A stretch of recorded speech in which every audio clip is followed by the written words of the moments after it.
The war maps never lied. Marcus Thornfield had learned that truth in the jungles of Vietnam, relearned it across 3 centuries of vampire conflicts.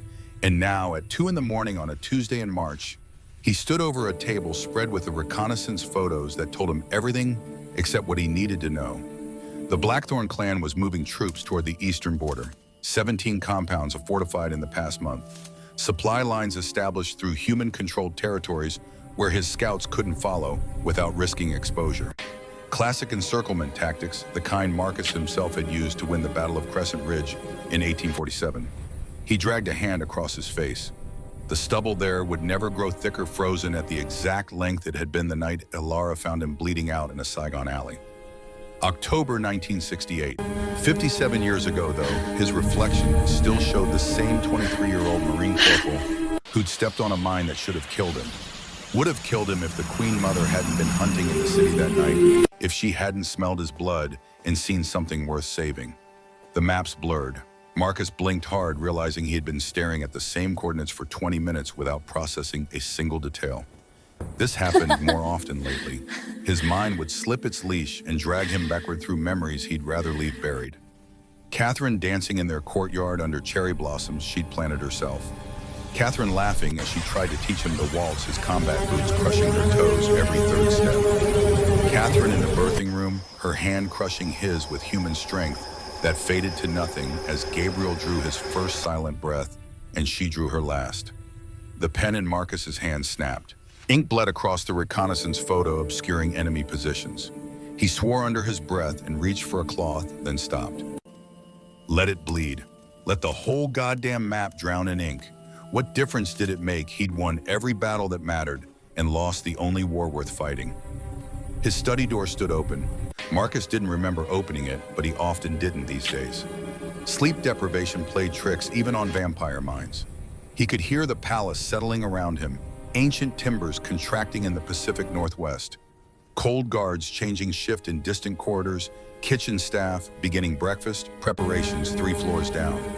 And beneath it all, softer than breath, the sound he'd trained himself to ignore, Gabriel's heartbeat steady in small 2 chambers and a locked doorway. Marcus crossed to the window.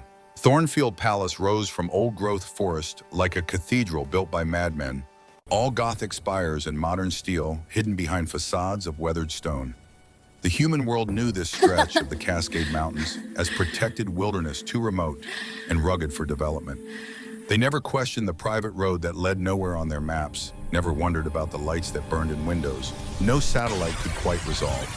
Vampire glamour handled the rest, a collective suggestion that bent perception just enough to make humans look elsewhere. Think of something else. Remember, they had urgent business in Seattle or Portland or anywhere but here. Dawn was still 3 hours away.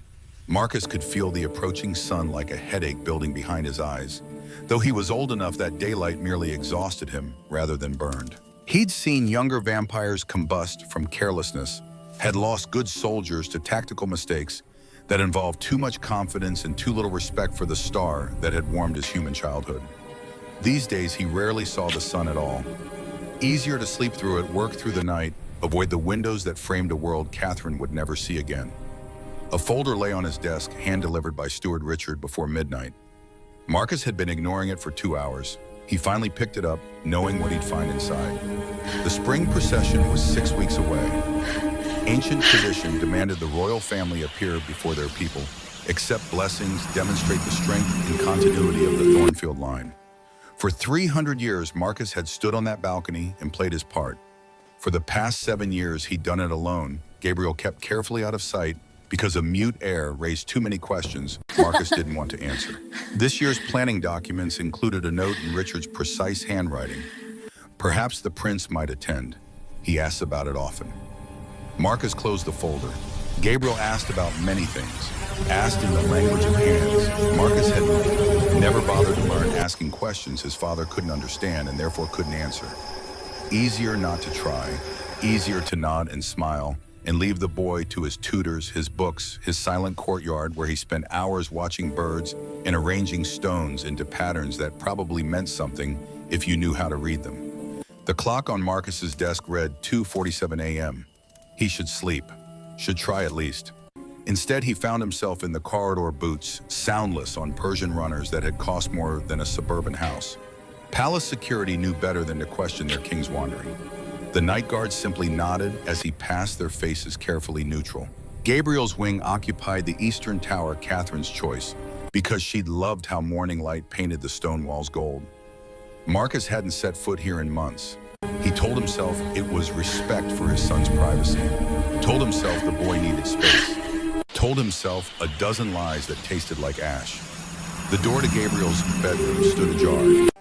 Marcus stopped in the hallway, hand raised to knock, then simply watched through the gap. His son sat cross-legged on the floor in pajamas printed with dinosaurs, surrounded by picture books open to random pages. The boy's hands moved in the lamplight, fingers forming shapes Marcus didn't recognize. Practicing, Marcus realized.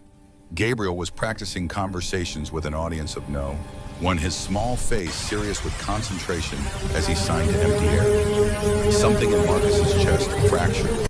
Not broke because it had broken 2 years ago in a birthing room slick with blood. This was smaller, quieter. The sound a foundation makes when it finally admits the weight above is too much to bear. He pulled back before Gabriel could sense him watching, retreated to his study, poured whiskey he wouldn't taste and couldn't get drunk on, sat in Catherine's chair because his own felt too large, too cold, too much like a throne, when all he wanted was to be a man who knew how to talk to his son. The sky beyond his window had begun its slow shift toward gray when Steward Richard knocked. 3 precise raps that meant business couldn't wait for civilized hours. Richard was human, 73 years old, and had run Thornfield Palace since before Marcus claimed the throne. The old man's face showed no judgment as he took in the scattered maps, the broken pen, the king who hadn't changed clothes in 3 days. Marcus gestured him in without speaking. Richard set a silver tray on the desk. Coffee black, the good Guatemalan beans Catherine had loved. Toast with honey, because Richard remembered Marcus hadn't eaten since yesterday's council session. The steward poured added nothing and presented the cup with the same careful dignity he'd shown every morning for 30 years. Marcus took it. The coffee was perfect. It always was. Richard's weathered hands folded behind his back in a posture that was pure military, despite him never having served. He waited patient as stone for Marcus to acknowledge the real reason for his visit. Marcus set down the cup. The words came harder than they should have. Tell me about the waitress, the one from last month's hiring. If Richard was surprised, his face didn't show it. He never forgot a name, never needed to consult files. Emma Grace, Your Majesty, 22 years of age, originally from the eastern settlements near Cascade Locks, orphaned at 16, applied through the standard channels past all background investigations. She's been assigned to the main dining hall on variable shifts. Marcus turned the coffee cup in his hands, watching steam curl and dissipate. The background investigation. What did it show? Richard hesitated, which meant he knew exactly why Marcus was asking. She was primary caregiver for a younger brother from age 16 to 20. The boy was deaf. He passed 5 years ago from complications of pneumonia. Miss Grace learned American Sign Language to communicate with him. According to her references from Cascade Locks, she was quite devoted to the child. The coffee had gone cold. Marcus drank it anyway. Assign her to Gabriel's morning detail. Breakfast service to the eastern courtyard, starting tomorrow. Richard's expression remained neutral, but something shifted behind his eyes. Not disapproval, something closer to relief. A promotion from general dining service to the royal wing is unusual for someone with only 3 months' experience, sire. The other staff may question. Marcus cut him off with a look that had ended arguments for 3 centuries. Then let them question quietly. Make the assignment, that's all. Richard bowed and withdrew, taking the coffee tray and leaving Marcus alone with dawn beginning to bleed through the windows and the memory of his son's hands forming words in empty air, practicing conversations he'd never have with the one person he most wanted to hear them. Marcus didn't sleep. Instead, he pulled out a locked drawer in his desk, one Richard knew never to clean or organize. Inside lay a painted miniature no larger than his palm. Catherine held baby Gabriel, both of them laughing at something beyond the frame. The artist had captured the exact shade of her eyes, that particular gray-green that reminded Marcus of Pacific Northwest forests after rain. Gabriel's eyes were the same color, would always be the same color, a daily reminder of everything Marcus had loved and failed to protect. He closed the drawer, locked it, sat watching the sun rise over the mountains that had stood here long before vampires claimed them and would stand long after all of them turned to dust. The spring banquet preparations consumed the palace for the next 3 weeks. Marcus attended the necessary planning sessions, approved budgets, reviewed security protocols, and tried not to notice how often the discussions included careful references to the prince's accommodation and appropriate seatings that respects his condition, as if muteness were a disease requiring quarantine rather than simply how Gabriel existed in the world. Theodore Blackwood cornered Marcus after one such meeting, his weathered face creased with the kind of concern that made Marcus want to punch walls. Theodore had been Marcus's second-in-command for longer than most nations had existed. They'd fought together, bled together, built this kingdom from the ashes of vampire civil war.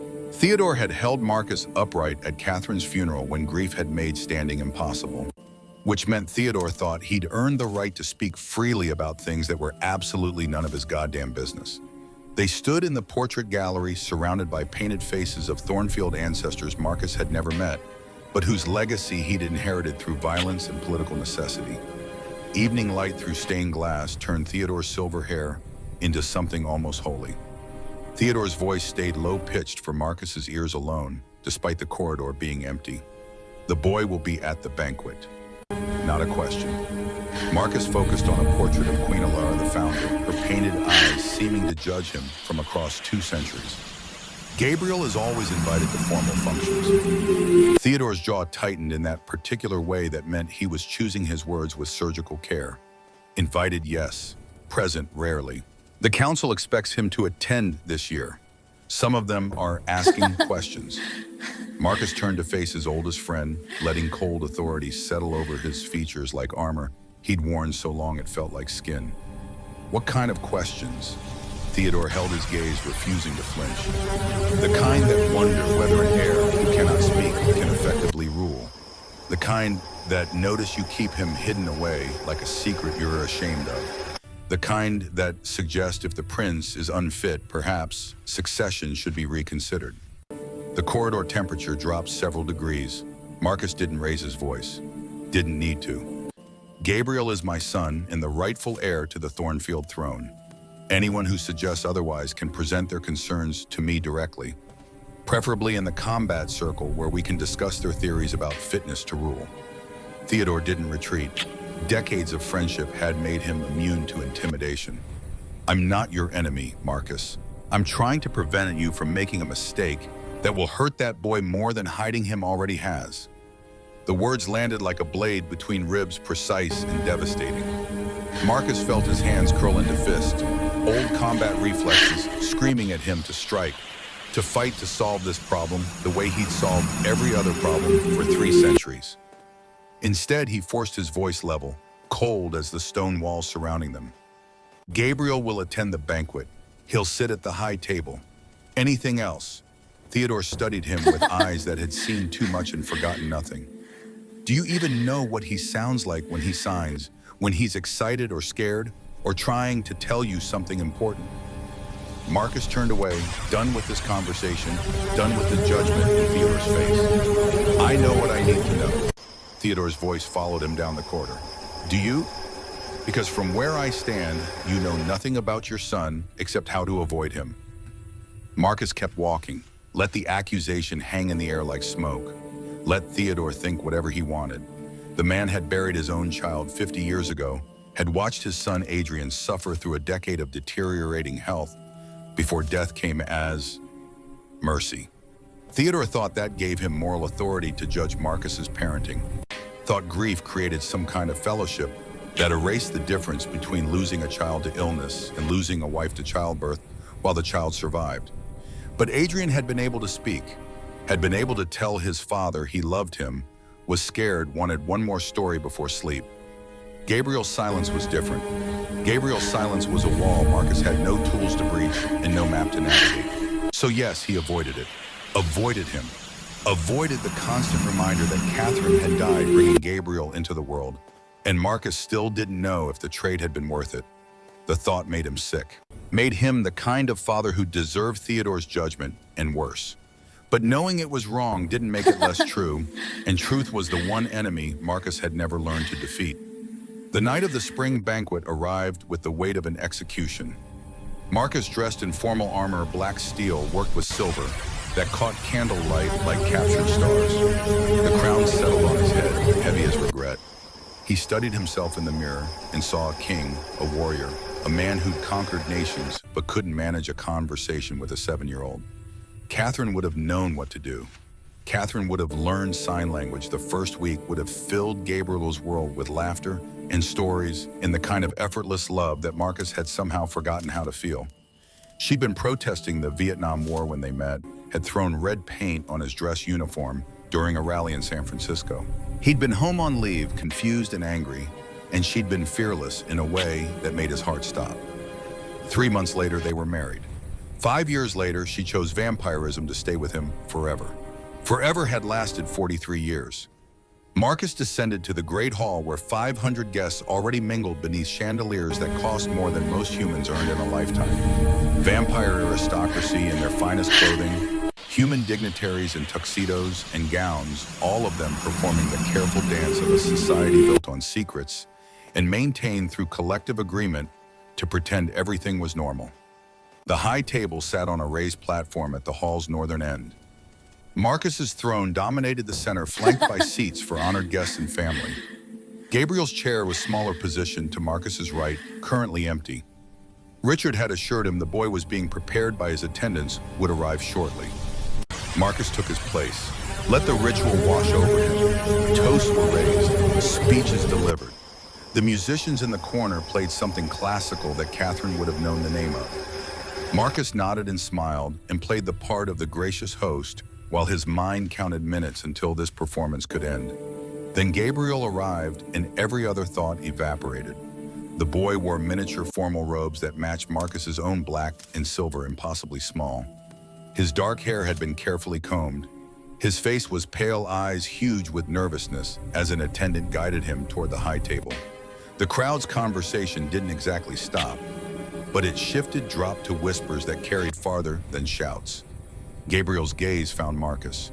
The boy's hands started to rise, forming the beginning of a sign, then dropped back to his sides when he remembered his father wouldn't understand. Couldn't understand. Had never tried to understand because trying meant admitting there was something worth understanding, and Marcus had spent 2 years telling himself the silence didn't matter. The lie was getting harder to sustain. Gabriel reached the high table and bowed, formal and perfect, exactly as his tutors had taught him. Marcus nodded in return, the gesture wooden inadequate. An attendant helped Gabriel into his seat. The boy sat perfectly still, small hands folded in his lap like wounded birds, while conversation resumed around him, and he became invisible despite being the only child in a room of immortals. Marcus forced himself to eat, forced himself to engage in discussions with the nobles seated nearby, forced himself not to look at Gabriel's untouched plate the way the boy's shoulders curved inward, as if trying to make himself even smaller. The wine service began. Waitstaff circulated through the crowd with silver trays and crystal goblets. Marcus tracked them, automatically old combat instincts that never fully shut down. Threats could come from anywhere. Poison was a favorite tool among vampire assassins because it worked on humans and young vampires alike. He'd lost friends that way, back when he had friends he hadn't already buried. One of the waitresses approaching the high table caught his attention. Young, maybe early 20s with dark hair, pulled back in the severe style palace protocol demanded. She carried her tray with careful concentration, navigating between tables with the kind of focus that suggested this was still new enough to be terrifying. Marcus recognized her face from Richard's report, though he'd never formally met her. Emma Grace, the girl who'd learned to sign so her brother wouldn't die alone. She reached the high table and began serving, starting with Lord Castellan, 3 seats to Marcus's left. Her hands trembled slightly as she poured. Standard first-time nerves, nothing to worry about. Then another server rushed past too fast, carrying an empty tray back toward the kitchens. The man's shoulder clipped Emma's elbow. Physics and bad timing did the rest. The tray tilted. 3 crystal goblets slid toward the edge in what felt like slow motion. Emma's eyes went wide, her hand darting out, too late to catch them. The glasses tumbled through candlelight, spinning and separating beautiful and terrible. They crashed directly in front of Gabriel. Red wine exploded across white linen like arterial spray. Crystal shattered pieces skittering across the table. One shard landed inches from Gabriel's hand. The entire hall went silent. 500 conversations died mid-sentence. Forks froze. Musicians in the corner stopped playing the final note hanging in air like a held breath. Marcus saw Emma drop to her knees, the words already spilling from her mouth in a terrified rush. She was apologizing, begging forgiveness, her face white with the certainty that she'd just ended her career and possibly her life. Palace servants had been executed for less. Everyone knew the stories, but Marcus wasn't looking at Emma. He was looking at Gabriel. The boy hadn't flinched when the glasses shattered, hadn't cried out because he couldn't. He simply stared at the mess with dark eyes that were too familiar. Too much like Catherine's, reflecting the same fear Marcus had seen the night she died, when the midwife's expression changed and blood began pooling where it shouldn't. Emma was still apologizing, her voice breaking. Then her hands moved. It happened so fast, Marcus almost missed it. Emma's hands came up in a fluid gesture, fingers forming shapes Marcus didn't recognize. Her face shifted from terrified to concerned. Her eyes locked on Gabriel with the kind of focus that said she'd forgotten the 500 witnesses and was seeing only the scared child in front of her. Gabriel's head snapped up. His eyes met Emma's, and his entire face transformed. Marcus had forgotten his son could smile like that, had forgotten the exact shape of joy on Gabriel's features, the way his eyes crinkled at the corners, the way 7 years old could look young again, instead of weighed down by silences too heavy for small shoulders. Gabriel's hands flew up from his lap. His fingers blurred through signs too quick for Marcus to separate into individual shapes, even if he'd known what to look for. But Gabriel's expression said everything. Excitement, disbelief, desperate hope finally answered. Emma signed back her movements slower, more careful. Gabriel responded faster, leaning forward in his chair, nearly vibrating with energy.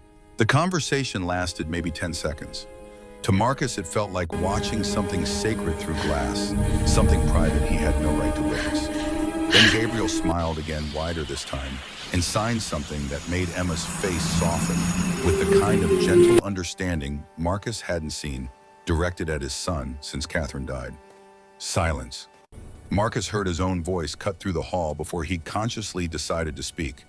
The word came out harder than he intended, sharp as broken glass. Every head turned, every spine straightened. 500 people remembering simultaneously that they were in the presence of a king who could end lives with a word. Emma's smile vanished. She dropped her gaze to the floor, hands falling to her sides, the light going out of her like a snuffed candle. Gabriel's hands froze mid-sign. The joy slid from his face, replaced by that terrible stillness Marcus knew too well. The boy's eyes dropped to his lap. His shoulders curled inward, making him smaller than he already was. Marcus rose from his throne. The movement was pure reflex, the warrior in him responding to threat before his mind could identify what he was threatening or why. He unfolded to his full height armor, catching candlelight, crown heavy on his brow. He wasn't looking at Emma, he was looking at his son. At the way Gabriel had just gone from more animated than Marcus had seen in months to completely shut down in the space between heartbeats.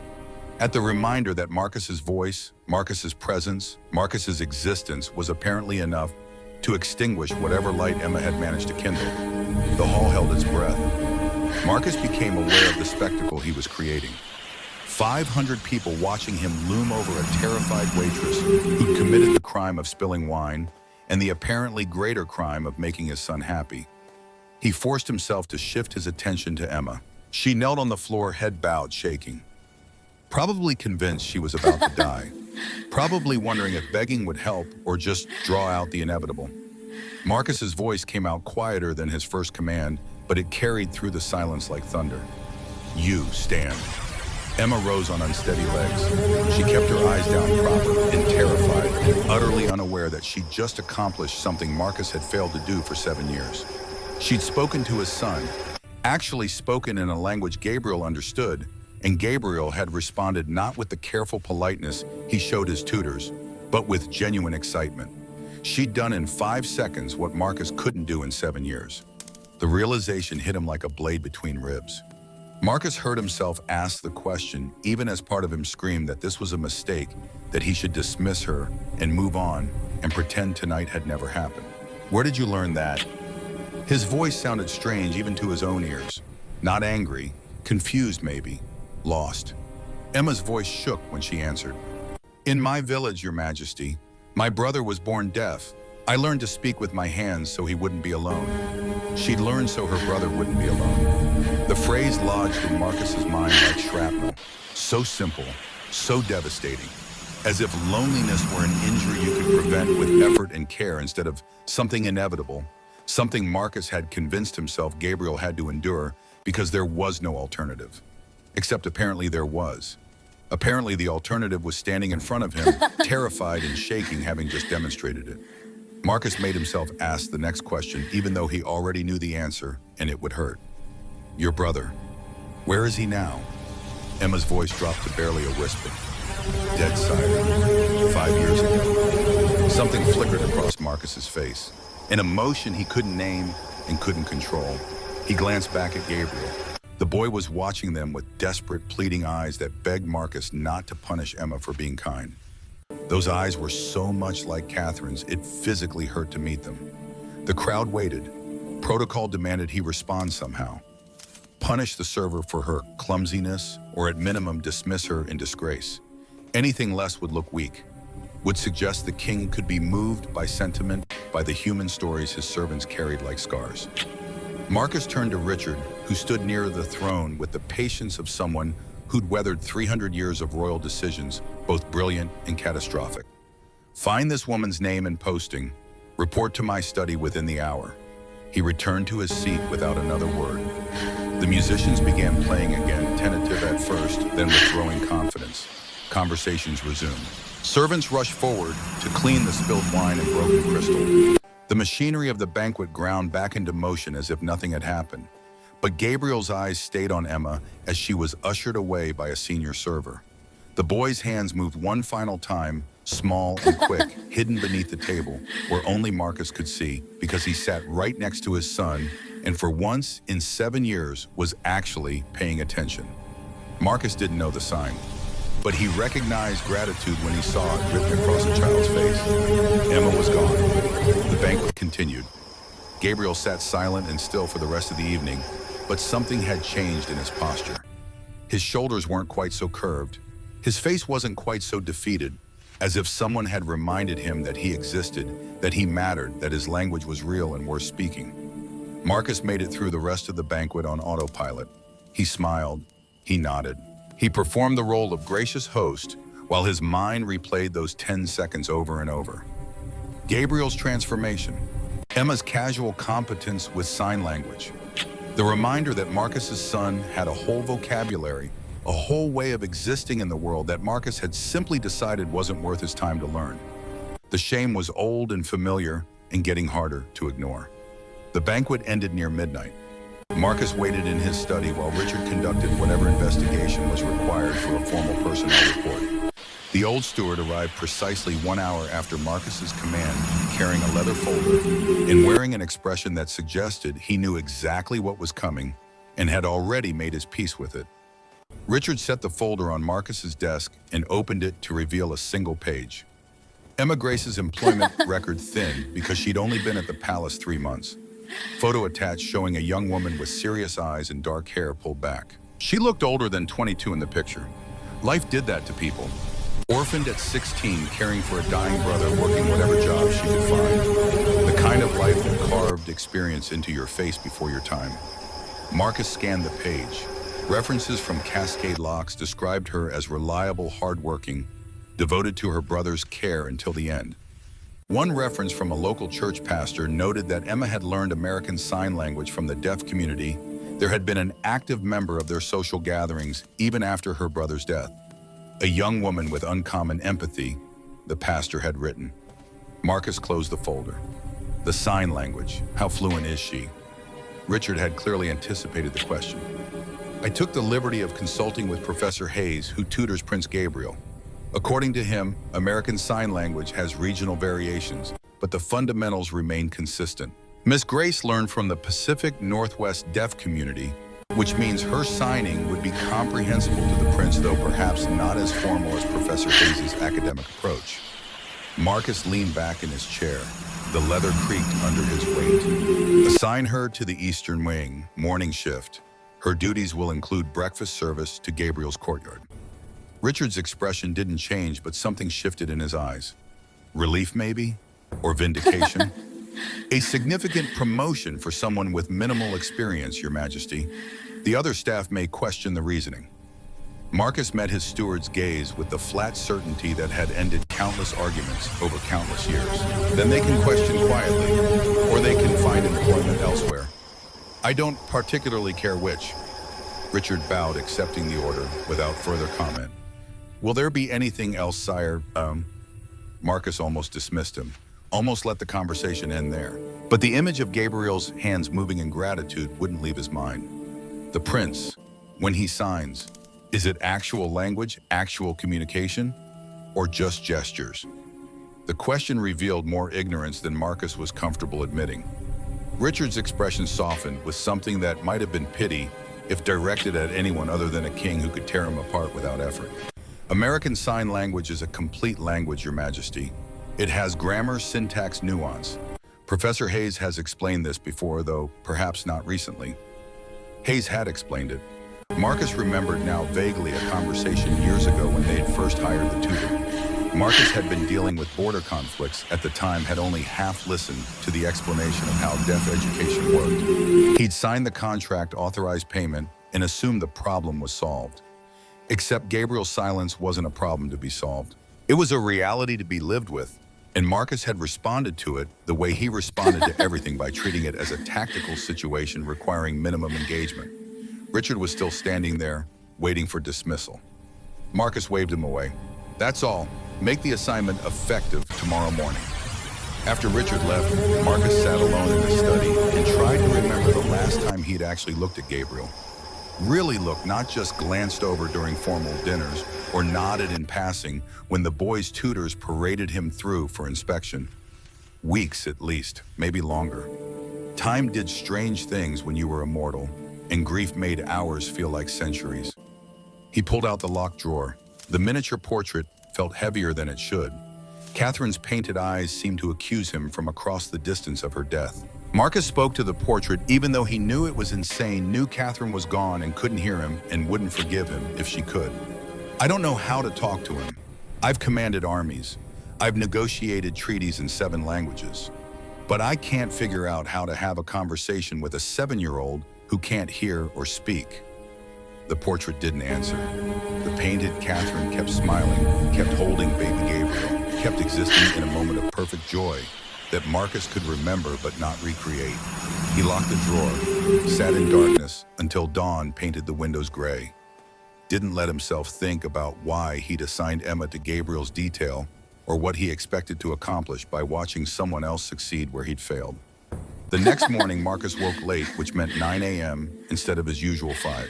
He'd managed maybe 3 hours of actual sleep, the rest spent in that strange half-state where his mind churned through possibilities while his body went through the motions of rest. Vampire physiology meant he could function on minimal sleep indefinitely, but it made him irritable and more prone to mistakes. Richard had left a note on his desk confirming Emma's reassignment. She'd report to the Eastern Wing kitchen at dawn, would be responsible for Gabriel's breakfast service until further notice. The other kitchen staff had been informed. No questions asked, at least not to Richard's face. The Palace Gossip Network would be in full operation by now, spinning theories about why a junior waitress had suddenly been elevated to royal service after spilling wine on the prince. Let them gossip. Marcus had stopped caring about palace politics decades ago. He spent the morning in council meetings that blurred together into a monotonous drone of border tensions, trade negotiations, and internal disputes that somehow all required his personal attention, despite having advisors specifically hired to handle such things. Theodore was there, of course, watching Marcus with the kind of careful attention that said he knew something had shifted after last night's banquet, but couldn't quite identify what. Marcus ignored him, ignored everyone. Let his mind drift to the Eastern Wing where Emma would be delivering breakfast to a courtyard he hadn't visited in months. He wondered if Gabriel would be excited to see her. Wondered if they'd sign to each other, if his son's face would light up again the way it had last night. Wondered what it said about him as a father that he was using palace staff as intermediaries instead of learning to communicate with his own child. The thought made him feel sick. The council session dragged past noon. By the time Marcus escaped, the sun was high and fierce, burning through clouds to turn the forest canopy into a wall of painful green light. He retreated to his study and tried to focus on the Blackthorn intelligence reports that kept piling up. Troop movements, supply caches, diplomatic overtures from neutral clans asking if Thornfield was concerned about the military buildup. Of course he was concerned. The Blackthorn clan had been rivals for 2 centuries, ever since Lord Victor Blackthorn had challenged Marcus's right to rule and lost both the combat trial and his left eye in the process.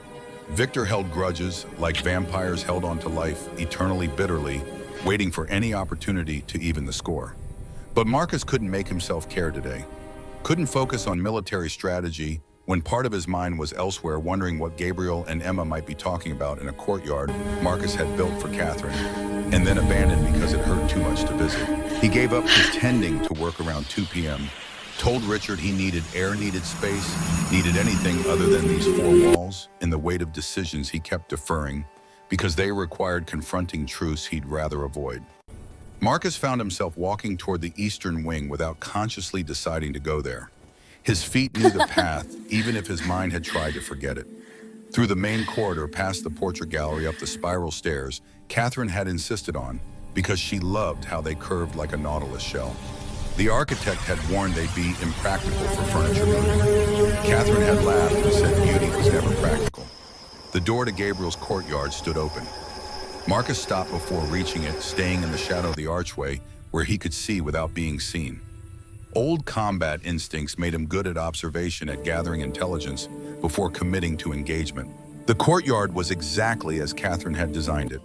Night-blooming flowers covered every surface, moonvines and shadow roses that should have closed with sunrise but somehow remained open. Here their petals luminescent even in daylight. A fountain burbled in the center, water crystal clear, despite Marcus never arranging for its maintenance. The palace staff must handle it. He'd never asked. Stone benches curved beneath a willow tree that wept silver leaves onto grass Catherine had transplanted from her childhood home in Oregon. She'd wanted Gabriel to have a place that felt alive, she'd said. A place where growing things could teach him that silence could be full of sound if you knew how to listen.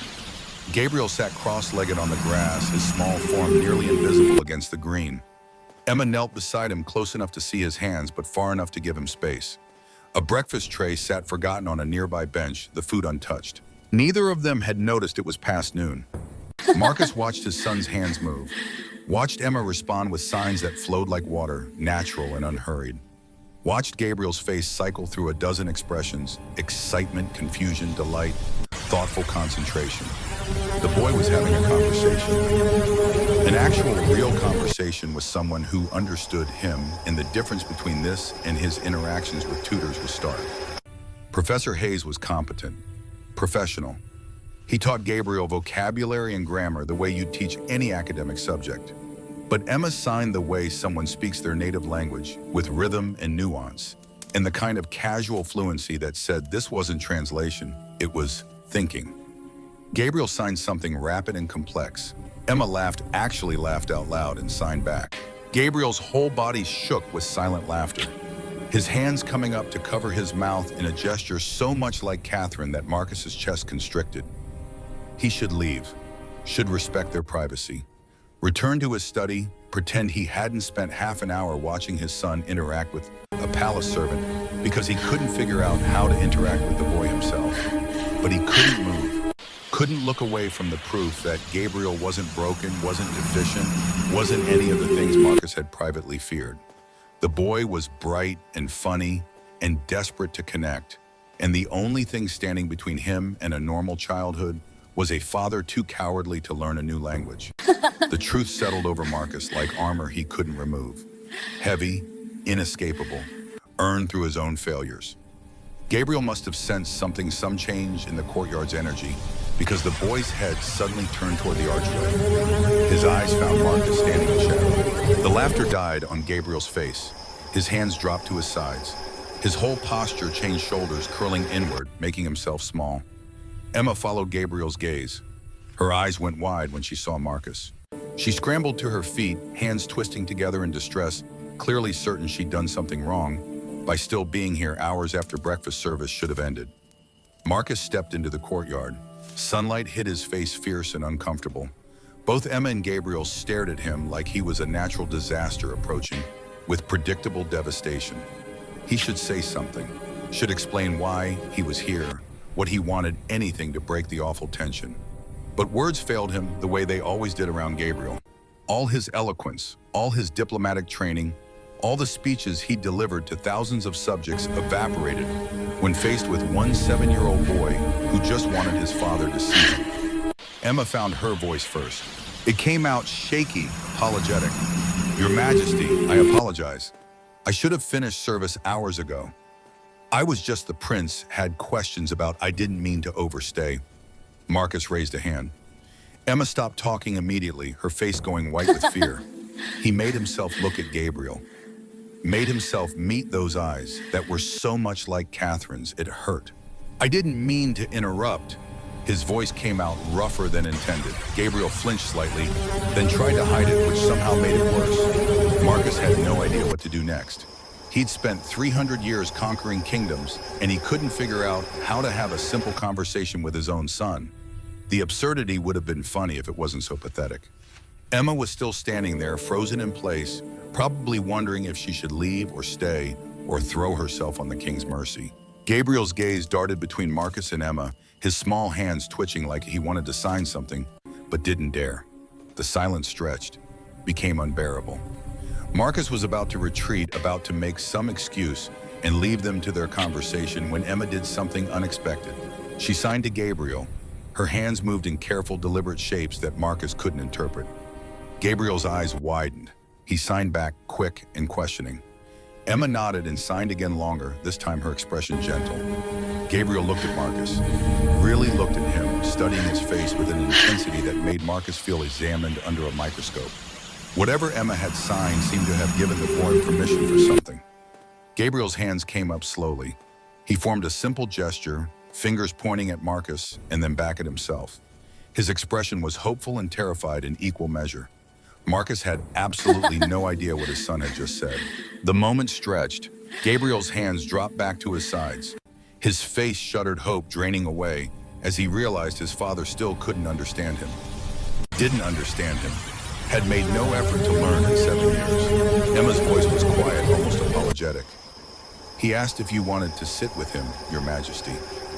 The words hit Marcus like a physical blow. His son was asking permission to spend time with him, asking as if Marcus's company were a gift to be requested rather than a right to be expected. As if 7 years of distance had taught Gabriel that his father's attention had to be earned instead of freely given. Marcus's throat closed around whatever response he had been trying to form. He managed a nod. Gabriel's face brightened slightly cautiously, like someone who'd been burned before and wasn't sure if this time would be different. Emma started to leave, clearly reading this as a dismissal. Marcus's voice stopped her. "Stay." She froze, looked back at him with confusion and lingering fear. Marcus didn't know why he'd asked her to stay, didn't know what he was doing here at all. He just knew that Gabriel had been laughing 5 minutes ago, and the moment Marcus appeared, that laughter had died, and maybe if Emma stayed, it wouldn't be so obvious that Marcus's presence was the problem. He crossed to one of the stone benches and sat. The willow branches hung low enough to brush his shoulders, Catherine's silver leaves catching afternoon light. Gabriel remained on the grass a careful distance away. Emma stood between them, uncertain of her role in whatever this was. Marcus made himself speak, even though his voice felt like it belonged to someone else. "I saw you talking through the archway. I didn't mean to intrude." Gabriel's hands twitched, started to rise. Emma glanced at the boy, then at Marcus, clearly trying to decide if she should translate unsolicited. Marcus solved the problem by asking directly, "What was he saying when I arrived?" Emma's hands fidgeted with her apron. She looked at Gabriel for permission. The boy nodded, though his expression suggested he wasn't sure this was a good idea. Emma's voice was soft, careful. "He was telling me about the birds. There's a family of sparrows that built a nest in the willow tree. He found a fallen nest yesterday and was worried they'd be sad about losing their home. I told him birds are clever, that they'd build a new one. He liked that idea." Marcus felt something crack in his chest. His son was worried about sparrows, was compassionate enough to consider the feelings of birds, thoughtful enough to seek reassurance from someone who'd listen.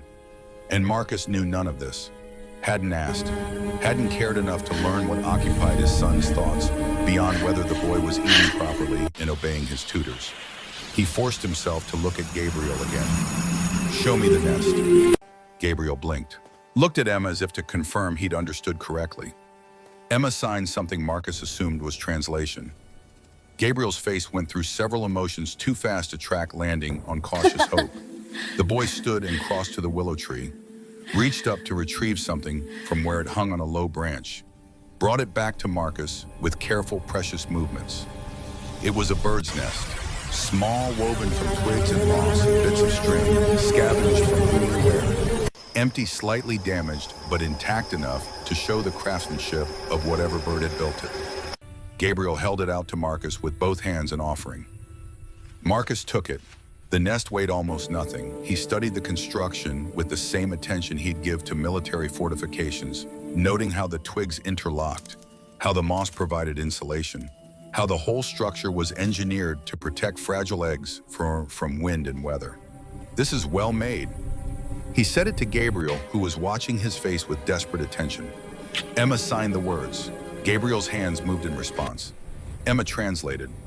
"He says the birds who made it must have been very dedicated. It takes a long time to build a nest this good." Marcus turned the nest over in his hands. A thought occurred to him, the kind of tactical observation his military mind specialized in. But they abandoned it. Why would they leave something they'd worked so hard to create? Emma signed to Gabriel.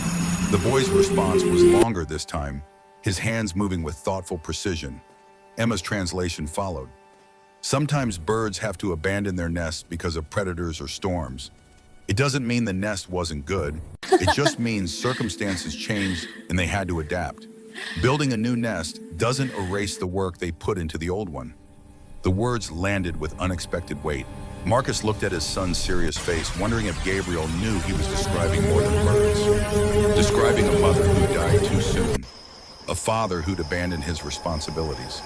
A family nest that had fallen apart and never been rebuilt. The silence that followed wasn't uncomfortable exactly. More like pregnant with things Marcus didn't know how to say, and Gabriel couldn't say out loud, and Emma was too tactful to point out. Marcus set the nest carefully on the bench beside him. "What will you do with it?" Gabriel signed. Emma translated. "Keep it. To remember that beautiful things can exist even if they don't last forever." Something in Marcus's chest broke. Not cracked, broke. Shattered into pieces he didn't know how to reassemble. He stood abruptly, his sudden movement making both Emma and Gabriel flinch. Marcus caught himself, forced his body language to soften, tried to project calm instead of the chaos churning inside him. "I should go. I have council business." It was a lie. He had no council business. He just needed to leave before he said something he'd regret, or worse, something true. Gabriel's face fell. The boy had learned to school his expressions over 7 years of being disappointed, but he wasn't quite fast enough to hide the hurt. Emma looked between them with an expression Marcus couldn't quite read. Pity, maybe, or disappointment in him for failing yet another test he hadn't known he was taking. Marcus made it 3 steps toward the archway before Gabriel's hand touched his arm. He stopped, looked down. His son was tiny next to him, barely tall enough to reach Marcus's elbow, even stretching. Gabriel's hand on his arm was impossibly small, impossibly warm. Human warm because the boy hadn't inherited vampire cold. Gabriel's free hand moved, forming a simple gesture. One Marcus didn't understand but could read in his son's desperate eyes. Emma's voice was quiet behind them. "He's asking if you'll come back." Marcus looked at Gabriel, at the hope and fear warring across the boy's face, at the evidence that 7 years of absence hadn't killed his son's desire for connection, only taught him not to expect it. The lie would have been easy. Say yes, make a vague promise, leave and then avoid the courtyard for another month while inventing reasons why he was too busy. But Gabriel's hand was still on his arm. Catherine's eyes were still looking up at him from their son's face. And Marcus was suddenly tired of lying, tired of pretending, tired of being the kind of father who'd rather conquer kingdoms than learn to communicate with a child who just wanted to be seen. "Yes, I'll come back." The words came out rough, honest, terrifying in their simplicity. Gabriel's hand squeezed his arm once gently, then released. The boy signed something quick and small. Emma translated without being asked. "Thank you." Marcus nodded. Couldn't trust himself to speak again. He left the courtyard without looking back, but he could feel Gabriel watching him go. The same way he could feel Catherine's ghost judging him from whatever afterlife existed for vampires who'd once been human. Richard found him an hour later in his study staring at intelligence reports without reading them. The old steward set down a tea service Marcus hadn't requested and poured without asking permission. The morning shift went well, I take it. Marcus accepted the teacup, grateful for something to do with his hands. Gabriel seems comfortable with her. Richard's expression suggested he knew Marcus was understating dramatically. Miss Grace has that effect. The staff speak highly of her, even those who resent her sudden promotion. She has a gift for making people feel heard. Marcus drank tea that tasted like ash and regret. Richard, the sign language instruction Gabriel receives. Professor Hayes teaches him 3 times weekly. Tuesday, Thursday, and Saturday afternoons, Your Majesty. 2 hours per session. 6 hours a week. Gabriel spent 6 hours a week with someone who could communicate with him in his native language. The rest of the time he was surrounded by people who could speak 7 languages between them, but not the one that mattered. Marcus set down his teacup. Arrange additional sessions. Daily if Hayes is available. Richard nodded, but something in his expression suggested the real question hadn't been asked yet. Will there be anything else, sire? Marcus almost dismissed him, almost let the moment pass. But Gabriel's hand on his arm still felt warm, and the nest still sat on the bench where Marcus had left it, and the lie about coming back had somehow transmuted into something like truth. Professor Hayes, could he teach adults? Or is sign language something you need to learn? Young? Richard's face remained perfectly neutral, but something shifted behind his eyes that might have been hope. ASL can be learned at any age, Your Majesty. Like any language, fluency requires practice and immersion, but there's no physiological barrier to adult learning. Shall I arrange an introduction? Marcus picked up the teacup again just to have something to grip that wouldn't break. Not yet, I'm simply curious about the logistics. It was transparent as glass. Richard was too polite to call him on it. Of course, sire. I'll make inquiries should you decide to pursue the matter further. After Richard left, Marcus sat alone with his cold tea and his cowardice. The smart thing would be to forget this entire afternoon. Forget Gabriel's hopeful face. Forget the reminder that his son was lonely and Marcus was the reason. Forget that he'd promised to come back and probably wouldn't because avoidance was easier than effort. He pulled out his desk drawer. The portrait of Catherine holding baby Gabriel accused him silently. Marcus spoke to the painting like he'd done 1,000 times before. I don't know how to do this. I don't know how to be what he needs. The Catherine in the portrait smiled and held their son and didn't answer because she was dead and couldn't save Marcus from himself anymore. He locked the drawer, returned to his intelligence reports, spent the rest of the afternoon pretending to care about Blackthorn troop movements while his mind replayed Gabriel's hands asking if he'd come back and Marcus's voice promising something he didn't know if he could deliver. The next morning, Marcus woke at dawn with a decision crystallized in his mind. He found Richard before breakfast, before he could talk himself out of it. Professor Hayes, I want to meet with him today. Richard didn't ask why, just nodded and said he'd arrange it. Hayes arrived at Marcus's study precisely at noon. He was 68 years old human, with the kind of weathered face that suggested a life spent outdoors before age, and arthritis drove him indoors to teaching. His hands were gnarled, but moved with practiced grace, signing his greeting even as he spoke it aloud. Your Majesty, Richard said you wanted to discuss Gabriel's education. Marcus gestured to the chair across from his desk. Hayes sat with the ease of someone comfortable in his own skin, despite sitting across from a being who could tear him apart without effort. Marcus hadn't prepared a speech, didn't know how to explain that he'd spent 7 years avoiding his son and had finally realized avoidance had an expiration date. Tell me about sign language, American Sign Language specifically. How long does it take to become conversational? Hayes folded his hands in his lap, studying Marcus with eyes that had probably seen through better liars. That depends on the student's dedication and natural aptitude. With intensive study, basic conversational fluency can be achieved in 6 months to a year. True fluency, the kind where you think in the language rather than translating, takes years. But Gabriel wouldn't expect perfection, Your Majesty. He'd simply appreciate the effort. The old man was being diplomatic, but his meaning was clear.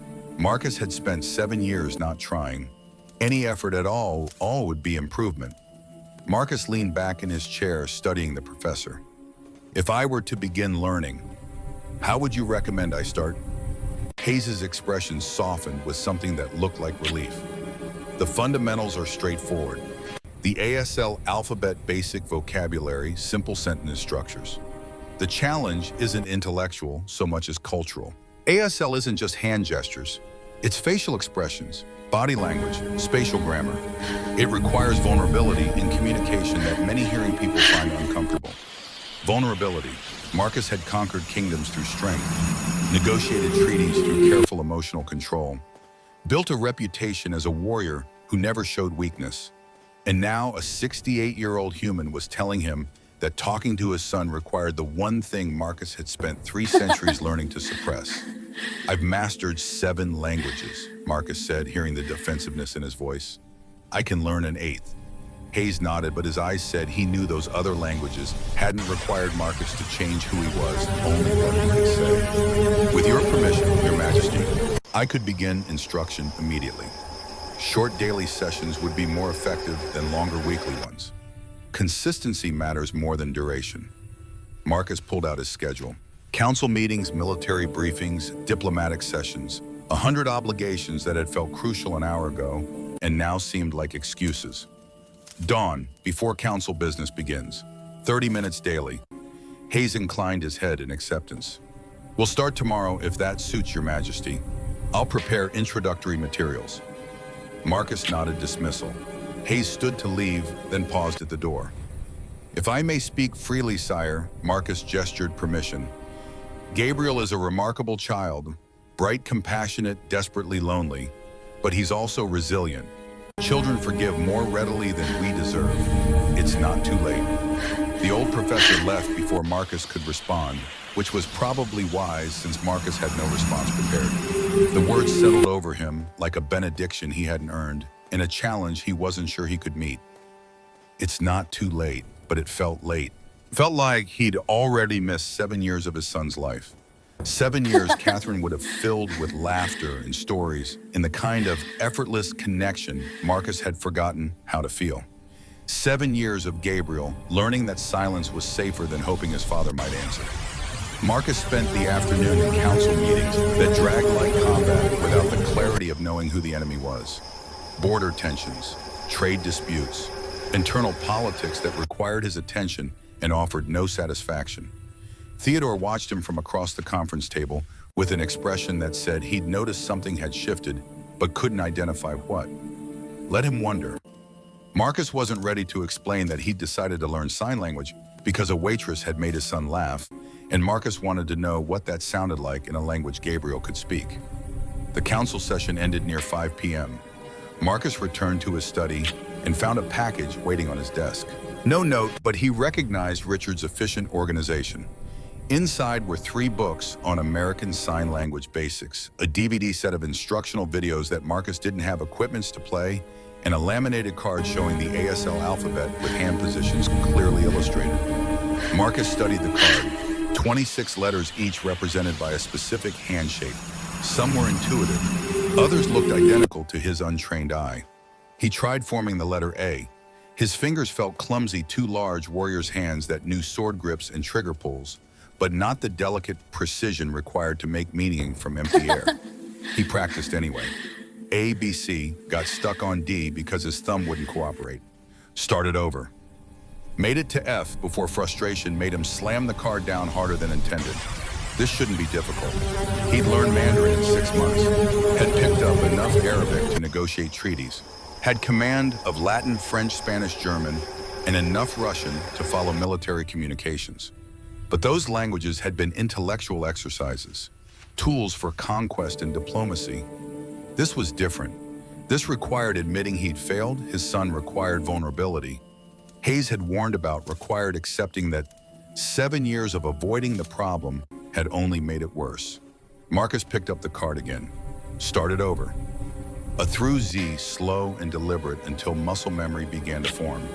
His hands felt awkward and the shape still looked wrong, but he could spell his name. Could spell Gabriel's name, letter by letter, slower than speech, but faster than silence. It was something, not enough, but something. He practiced until his hands cramped, went to bed near midnight, and lay awake thinking about tomorrow's lesson with Hayes, wondering if Gabriel would notice, wondering if the boy would care that his father was finally trying, or if 7 years had taught him not to hope. Marcus didn't sleep. Watched dawn paint his windows gray while his hands practiced letters under the covers like a guilty secret. Hayes arrived at 6 a.m. sharp carrying a worn leather briefcase and looking far too alert for someone who probably woke at 5 to make the drive from town. Marcus had cleared his desk of everything except coffee and a notepad. The study felt different at dawn, softer somehow, without the weight of accumulated daylight pressing through the windows. The professor set his briefcase on the desk and pulled out materials with the efficiency of someone who'd done this 1,000 times. We'll start with the alphabet. You've already been practicing, I see. Marcus's hands had moved involuntarily to form the letter A. He forced them still. I tried. I'm not confident in my accuracy. Hayes smiled. Show me what you have. Marcus spelled his name, slowly checking the reference card between letters. Hayes watched without interrupting his expression, patient. Not bad. Your hand positions are close. The main issue is his tension. You're gripping each letter like it might escape. ASL requires fluidity. Think of it as music rather than mathematics. Music. Marcus had no musical talent whatsoever. Catherine had played piano beautifully. Marcus could barely keep rhythm. Hayes must have read his expression. Perhaps a better analogy. You've trained in combat, yes, hand to hand. Marcus nodded. He'd mastered 6 martial arts systems over 3 centuries. Could kill a man 17 ways with bare hands. Then think of signing as a kata. Each letter is a stance. Flow between them rather than forcing the transitions. Your muscle memory will adapt. That made sense. Marcus tried again, letting his hands relax, imagining the alphabet as a combat form. The letters came easier this time, more fluid, still awkward, but less aggressive. Hayes nodded approval. Good. Now let's add context. Sign language isn't just spelling. Most communication uses conceptual signs rather than fingerspelling every word. We'll start with basic vocabulary. The next 20 minutes were a blur of new information. Hayes demonstrated signs for common words. Father, son, hello, thank you, please, sorry. Each one required not just hand position, but facial expression, body language, the vulnerability Hayes had warned about. Marcus felt like he was learning to walk again. Every gesture felt foreign. His face didn't want to cooperate, trained too long to show nothing to keep emotion locked behind the mask of command. Hayes was patient, correcting without judgment, explaining the why behind each movement. In ASL, the face carries grammatical information. A statement versus a question can be conveyed entirely through expression. Gabriel will be watching your whole body when you sign, not just your hands. Marcus tried the sign for son again this time, letting his expression soften the way Hayes demonstrated. It felt exposed, vulnerable, exactly the kind of openness he'd spent 3 centuries avoiding. Better, Hayes said. Remember, you're not performing for an audience. You're communicating with Gabriel. He doesn't need perfection. He needs sincerity. The lesson ended at 6:30. Marcus's hands ached from unfamiliar positions. His face felt strange from making expressions he normally suppressed. But he could sign 15 words and spell his son's name without checking the reference card. Hayes packed his materials with the satisfaction of a teacher who'd found a student worth teaching. Practice what we covered today. Tomorrow we'll build on these foundations. And Your Majesty, don't be discouraged by how difficult this feels. You're not just learning a language, you're learning a new way of existing in the world.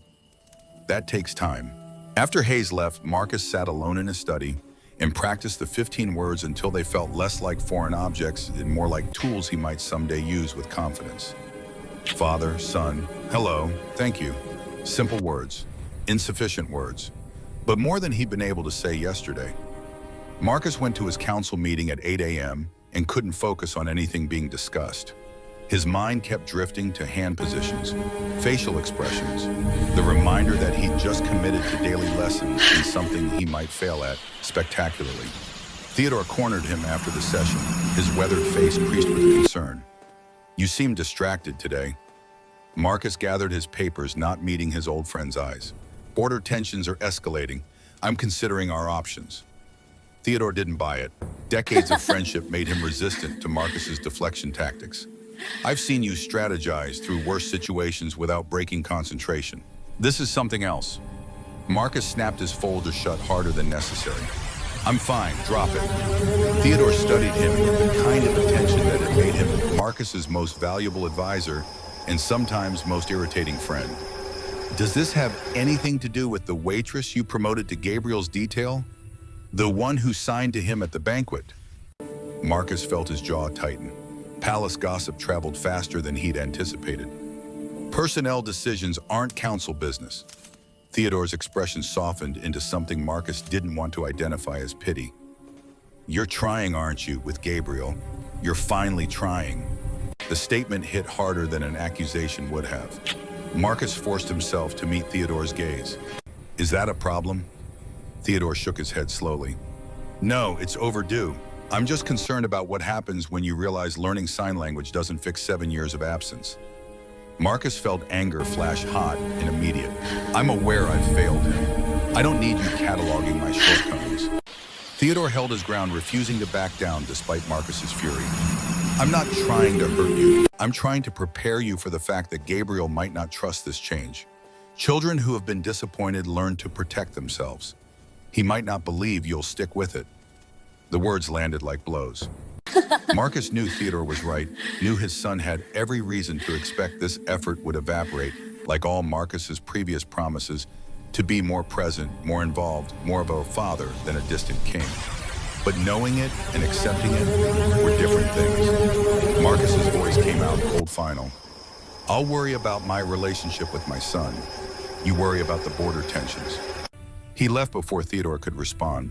Spent the rest of the day avoiding everyone, hiding in his study practicing sign language until his hands cramped and his face ached from unfamiliar expressions. 2 days passed in a blur of dawn lessons with Hayes and afternoons trying to apply what he'd learned. Marcus could now sign basic phrases, could introduce himself, could ask simple questions, could express gratitude and apology in gestures that still felt foreign but were becoming familiar. Hayes pushed him harder, each session adding vocabulary, correcting subtle errors Marcus didn't know he was making. The professor had infinite patience for mistakes, but zero tolerance for half efforts. "Again," Hayes would say when Marcus's hand position was slightly wrong. "The difference between mother and father is just thumb placement. Gabriel will notice if you sign it incorrectly." Marcus would practice until he got it right, until the movements became muscle memory, until he could sign without thinking about each individual finger's position. On the third morning, Hayes introduced something new. "Today we're going to practice conversation. I'll sign to you, you respond. Don't worry about perfection. Focus on comprehension." Hayes's hands moved. Marcus caught maybe half the signs, enough to piece together a question about weather. He signed back his best guess at an appropriate response. Hayes corrected his hand position, and they tried again. It was frustrating, humbling. Everything Marcus had spent 3 centuries avoiding. He wanted to quit a dozen times during that 30-minute session. Wanted to throw something and walk away and pretend this whole experiment had been a mistake. But Gabriel's face kept appearing in his mind. The way his son had looked at the banquet when Emma signed to him. The transformation from invisible to seen in the space between heartbeats. Marcus wanted that. Wanted to be the one who made his son feel visible. Wanted to earn back 7 years of connection he had thrown away because grief had been easier than effort. So he stayed, practiced, failed, practiced it again. Got better slowly, incrementally, in ways that didn't feel like progress until Hayes pointed them out. "You're improving rapidly," the professor said at the end of the 3rd lesson. "Most students take weeks to reach this level of comprehension." Marcus flexed his aching hands. "I'm motivated." Hayes's expression suggested he understood exactly what motivated a king to wake at dawn and practice vocabulary like a first-year student. "Have you signed to Gabriel yet?" The question hit harder than expected. No, I'm not ready. Hayes packed his materials with deliberate care. Respectfully, Your Majesty, you'll never feel ready. Waiting for perfection means waiting forever. Gabriel would rather have imperfect communication now than perfect silence indefinitely. The words stuck with Marcus long after Hayes left. Would rather have imperfect communication now. It should have been obvious. Should have been the conclusion Marcus reached on his own 7 years ago, instead of hiding behind excuses about being too busy, too important, too broken by grief to learn his son's language. Marcus spent that afternoon in a military planning session that required his full attention and received maybe 40%. The Blackthorn situation was escalating. Victor had requested a formal meeting, which meant either genuine diplomatic overture or elaborate setup for something worse. Marcus should have been planning contingencies, wargaming scenarios, preparing for every possible outcome. Instead, his mind kept drifting to the eastern courtyard, wondering if Emma was there with Gabriel, wondering what they talked about, what stories his son told when he thought no one important was listening. The meeting ended without Marcus contributing anything useful. He dismissed his advisors and sat alone in the war room, staring at maps that meant nothing and trying to figure out when he'd become the kind of leader who couldn't focus on existential threats because he was too busy thinking about a conversation with his 7-year-old son that terrified him more than actual combat. Richard found him there near 6 p.m. looking patient and concerned in equal measure. "Dinner is being served, Your Majesty. Shall I have a tray sent up?" Marcus shook his head. "Where does Gabriel eat? He doesn't join me for dinner." Richard's expression suggested this was a test with an obvious answer. Marcus kept failing. "The prince takes his evening meal in his courtyard, weather permitting. He prefers dining outdoors." Of course, Gabriel ate alone. Marcus had never bothered to establish different arrangements, had never asked if his son might want company, might prefer family meals to solitary dinners, watched over by servants who couldn't understand his conversation. Marcus stood before he could talk himself out of it.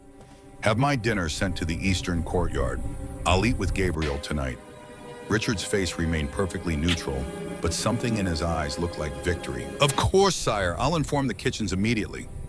Marcus made it halfway to the eastern wing before panic set in. What was he doing? He couldn't even hold a basic conversation in ASL yet. Gabriel would try to sign and Marcus would fumble through responses, proving yet again that his father couldn't be bothered to actually learn his language properly. But turning back felt worse than going forward. Felt like 7 more years of avoiding the problem. Felt like the kind of cowardice Marcus had spent his life pretending he didn't possess. The courtyard door stood open. Marcus stopped just outside exactly as he had 3 days ago, watching through the archway before committing to entry. Gabriel sat on his usual spot on the grass legs, folded dinner tray beside him. He was eating slowly, mechanically, the way people eat when food is fuel rather than pleasure. The boy's attention was fixed on something in his lap. Marcus squinted to see what it was. The bird's nest. Gabriel was still carrying it around, examining it with the same careful attention he had shown when Marcus had visited before. Marcus stepped into the courtyard. Gabriel's head came up immediately, his expression cycling through surprise, confusion, and careful caution. The boy set down his fork and clasped his hands in his lap, prepared to be polite and distant because that's what 7 years had taught him his father expected. Marcus crossed to the stone bench and sat. His dinner tray appeared moments later, carried by a servant, who set it down and vanished with practiced efficiency. Father and son sat in silence. Not the comfortable silence of people who didn't need words. The awkward silence of 2 people who didn't know how to bridge the gap between them. Marcus should say something, should explain why he was here, what he wanted, anything to break the tension. But his voice felt locked behind years of practiced distance. Gabriel's hands twitched, started to rise, then drop back down. The boy had learned not to bother signing when his audience couldn't understand. Marcus made himself try, made his hands move through the sign Hayes had taught him 3 days ago. "Hello." It was clumsy. His hand position was probably wrong. His facial expression definitely was.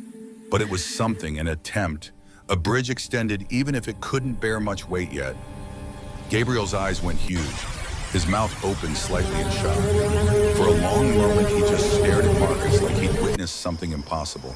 Then Gabriel's hands flew up, moving so fast Marcus couldn't follow. The boy was signing a rapid stream of what looked like questions, his face cycling through excitement and disbelief.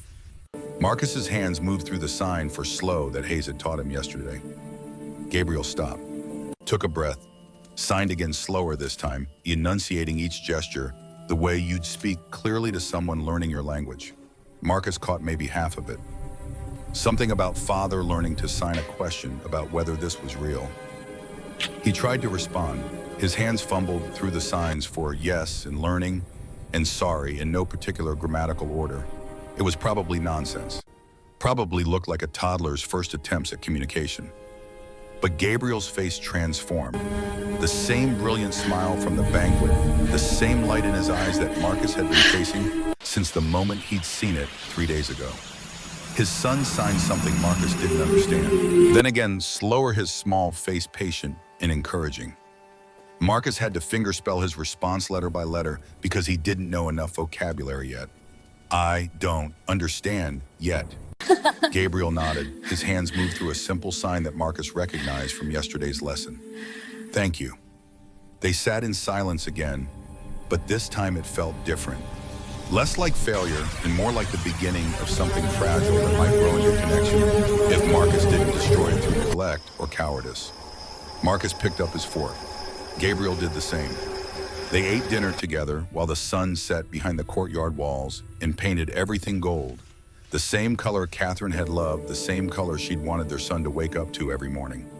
Gabriel finished first, set down his fork and signed something to Marcus. Marcus shook his head. Slow. Gabriel repeated the sign carefully. Marcus still didn't recognize it. He'd have to ask Hayes tomorrow, add it to his vocabulary list, learn it along with the 100 other words he needed to have actual conversations instead of these painful fragments. But for now, sitting here with his son, watching Gabriel's patient face as he tried to communicate with a father who was finally belatedly attempting to learn his language, it felt like the first real thing Marcus had done in 7 years. They stayed in the courtyard until full dark. Didn't talk much, couldn't talk much given Marcus's limitations. But Gabriel pulled out his collection of interesting stones and showed them to Marcus one by one, signing descriptions that Marcus mostly couldn't follow, but nodded at anyway. It was imperfect, inadequate, exactly what Hayes had warned about. But it was effort, and Gabriel seemed to recognize it as such, seemed willing to accept imperfect communication over perfect silence. When Marcus finally left near 9 p.m., Gabriel signed what looked like good night. Marcus signed back probably incorrectly, but the meaning got across. Walking back to his study, Marcus felt something he hadn't felt in years. Not happiness exactly, more like the absence of the crushing guilt that had become so familiar he'd stopped noticing it. He practiced sign language until midnight, fell asleep in his chair with reference cards scattered across his desk, and woke at dawn with new determination. The lessons with Hayes continued. Week 1 became week 2. Marcus's vocabulary expanded. His comprehension improved. He could follow simple conversations, now could respond in grammatically incorrect but understandable ASL, could actually communicate with his son in halting imperfect exchanges that meant everything. He started joining Gabriel for dinner most nights. Started visiting the courtyard, not because he felt obligated, but because Gabriel would show him new discoveries. A particularly interesting rock, a bird. He'd seen a story from a book his tutors had been reading with him. Emma was there sometimes, signing with the Gabriel in rapid exchanges Marcus couldn't yet follow. She'd retreat when Marcus arrived, giving father and son space, but Marcus had started asking her to stay. Started asking her to translate when Gabriel signed something too complex for Marcus's limited vocabulary. She'd been hesitant at first, clearly uncertain of her role. But Gabriel had seemed to relax when she was there, seemed more willing to sign freely instead of carefully controlling his communication to match his father's limited understanding. The three of them developed a routine. Emma would deliver breakfast, stay to talk with Gabriel. Marcus would join them some mornings practicing conversation, fumbling through responses, learning. It should have felt strange. A king's son and a 22-year-old waitress sitting in a courtyard talking about birds and books and whether the moon was actually made of cheese like the old stories said. But it felt more real than anything Marcus had done in years.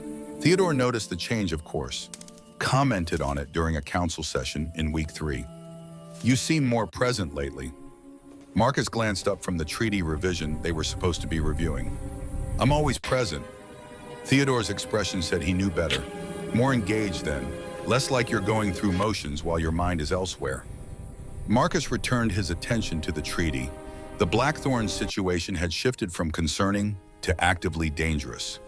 Victor was mobilizing in ways that suggested genuine military intent rather than posturing. I'm focused on what matters. Theodore let the conversation drop, but Marcus felt his friend's eyes on him throughout the rest of the session, assessing, calculating, probably planning another lecture about expectations and disappointment. Let him plan.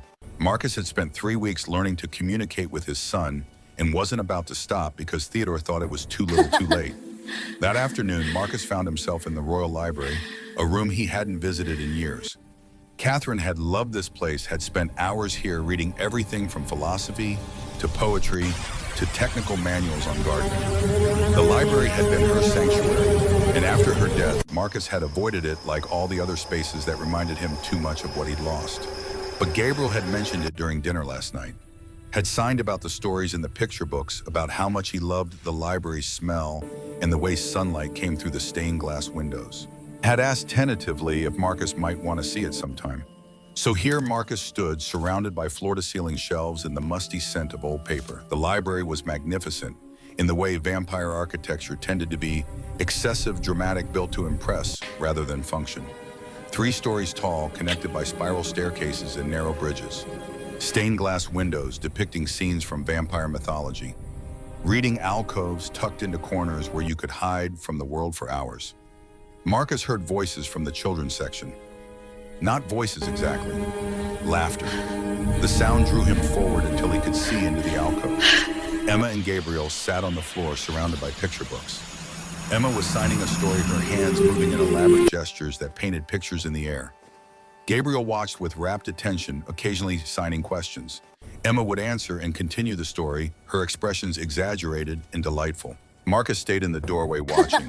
This was what he'd missed. 7 years of stories and laughter, and the simple joy of a child being understood by someone who spoke his language. Emma must have sensed his presence because she looked up mid-sign. Her hands froze. Gabriel followed her gaze and saw Marcus standing there. The boy's immediate reaction was to tense, to pull back, to prepare for whatever judgment his father might deliver. But then something shifted in Gabriel's expression. He signed something to Emma. She glanced at Marcus, then back at Gabriel, then nodded. Gabriel stood and crossed to Marcus, took his hand with small, warm fingers, tugged him into the alcove. Marcus let himself be led, sat down on the floor next to the scattered books, his formal council clothes entirely inappropriate for sitting cross-legged on dusty library carpet. Gabriel picked up one of the books and handed it to Marcus, signed something that Marcus mostly understood. Story, please. Emma's voice translated what he'd missed. He wants you to tell the story. Marcus looked at the book in his hands, a picture book about a dragon who couldn't breathe fire. The kind of simple children's story that probably had layers of meaning if you bothered to look for them. I can't sign well enough to tell a story. Gabriel signed again. Emma translated. He says you can try. He'll help. Marcus opened the book. The illustrations were beautiful, detailed paintings of a small dragon standing alone while other dragons breathed fire around him. The text was simple enough a child could read it. Marcus started to read aloud, then stopped. Gabriel couldn't hear him. Reading aloud defeated the entire purpose. He looked at Emma helplessly. Show me the signs for the main words. I'll try to tell him. Emma's expression softened. She guided him through the vocabulary. Dragon, fire, alone, friend, different, strong. Marcus fumbled through the story, fingerspelling words he didn't know, signing the ones he'd learned, making countless mistakes that Gabriel gently corrected. It took 3 times longer than reading aloud would have taken. His hands cramped. His face ached from maintaining expression. But Gabriel watched him with complete focus, his small face following every gesture, every attempt. When Marcus finally reached the end, the dragon discovering he could breathe wind instead of fire, using it to spread flower petals instead of destruction, Gabriel clapped his hands in silent applause, then threw his arms around Marcus's neck. The hug caught Marcus completely off guard. Gabriel's small body was warm against him, trust evident in every line of his posture. The boy was shaking slightly, and Marcus realized with devastating clarity that his son was crying. Silently, the way he did everything, tears soaking into Marcus's collar. Marcus's arms came up to hold Gabriel. One hand cradled the back of his son's head. The gesture automatic, protective, something he'd done when Gabriel was an infant and had forgotten how to do since. I've got you, Marcus said, knowing Gabriel couldn't hear, but hoping somehow the meaning carried anyway. Emma's voice was soft. He's been waiting a long time for this. Marcus held his son, who felt 7 years of distance collapse into this single moment. Felt the weight of Catherine's ghost watching and maybe finally approving. Felt the first real crack in the armor he'd built around his heart to keep grief contained. They stayed like that until Gabriel's tears stopped. Until the boy pulled back and signed something Emma didn't need to translate because Marcus finally understood it on his own. I love you. Marcus's hands moved through the sign he'd practiced 1,000 times in private, terrified he'd never have the courage to use it in front of his son. I love you too. It was imperfect. His hand position was probably slightly wrong. His facial expression probably didn't convey the depth of feeling he was trying to communicate. But it was real, and Gabriel understood it, and that was enough. Emma quietly excused herself, leaving father and son alone in the library alcove with picture books scattered around them, and 7 years of silence finally beginning to break. They stayed until dinner. Marcus told 3 more stories, getting better each time, his signing becoming more fluid as muscle memory and desperation combined into something approaching communication. Gabriel talked about the books he loved, about the characters he identified with, about stories where the different ones found their strength and the lonely ones found their families. And Marcus listened. Actually listened not just to the words, but to what his son wasn't signing. The loneliness Gabriel had been carrying. The fear that his difference made him unworthy. The desperate hope that maybe his father would someday see him. When they finally left the library, walking side by side through corridors lit by evening light, Marcus made a decision. The spring procession was 3 weeks away.